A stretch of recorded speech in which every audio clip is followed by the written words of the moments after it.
Hi hello नमस्कार, मी सोनुप्रिया तुम्हा सर्वांचं आपल्या नवीन एका व्हिडिओमध्ये स्वागत करते. आपण आपल्या आईवडिलांच्या, आजी आजोबांच्या किंवा गुरुजनांच्या पाया पडतो, कारण त्यांच्या आशीर्वादाने जीवनात सुख, शांती आणि यश मिळते असे आपल्या संस्कृतीत मानले जाते. पण तुम्हाला माहिती आहे का, अशा 2 वेळा आहेत ज्यावेळी मोठ्यांच्या पाया पडणे शास्त्रानुसार टाळावे असे सांगितले गेले आहे.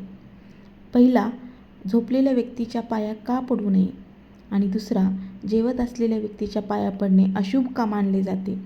यामागे केवळ धार्मिक श्रद्धाच नाही, तर काही व्यावहारिक आणि सांस्कृतिक कारणेही आहेत. आजच्या व्हिडिओमध्ये आपण या विषयामागील परंपरा, शास्त्रीय मत, आध्यात्मिक दृष्टिकोन आणि व्यावहारिक कारणे सविस्तर जाणून घेणार आहोत. तर व्हिडिओ शेवटपर्यंत नक्की पहा. जर अशीच भारतीय संस्कृती, धर्म, परंपरा आणि ज्ञानवर्धक माहिती आवडत असेल तर चॅनलला नक्की सबस्क्राईब करा आणि व्हिडिओला लाईक करा. आपल्या मित्रपरिवारासोबत शेअर करायला विसरू नका. भारतीय संस्कृतीत मोठ्यांच्या पाया पडणे म्हणजे आदर, नम्रता आणि आशीर्वाद घेण्याची सुंदर परंपरा आहे. पण काही विशिष्ट परिस्थितीमध्ये हीच क्रिया टाळावी असे शास्त्रात आणि परंपरेत सांगितले गेले आहे.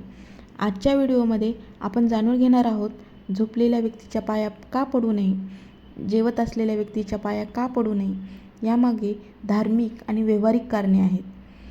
तर चला सुरुवात करूया. झोपलेल्या व्यक्तीच्या पाया का पडू नये.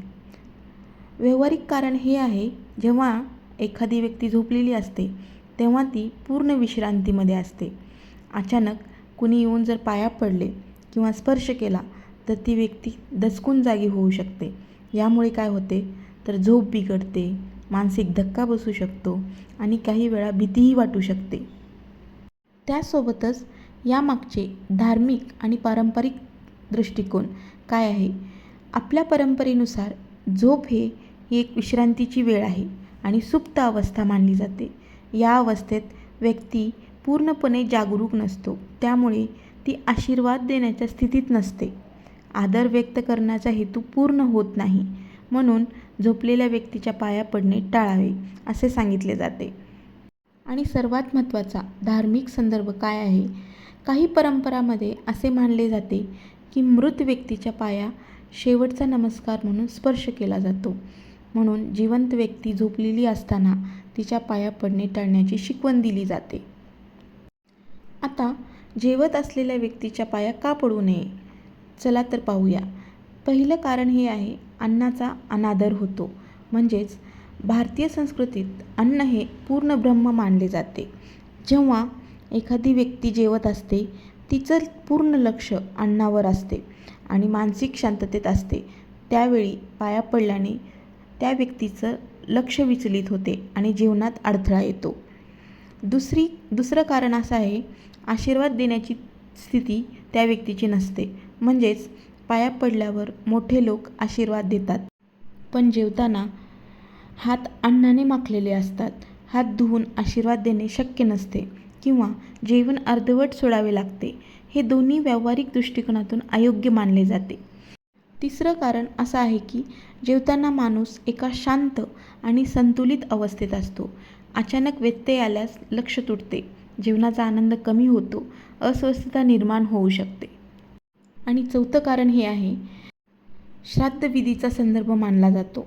काही धार्मिक विधीमध्ये, विशेषतः श्राद्धात, जेवणारे ब्राह्मण हे पितराचे प्रतीक मानले जातात.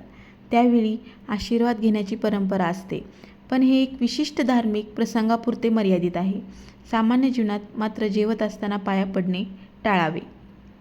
तर मित्रांनो, आपण पाहिले की झोपलेल्या आणि जेवत असलेल्या व्यक्तीच्या पाया पडणे का टाळले जाते.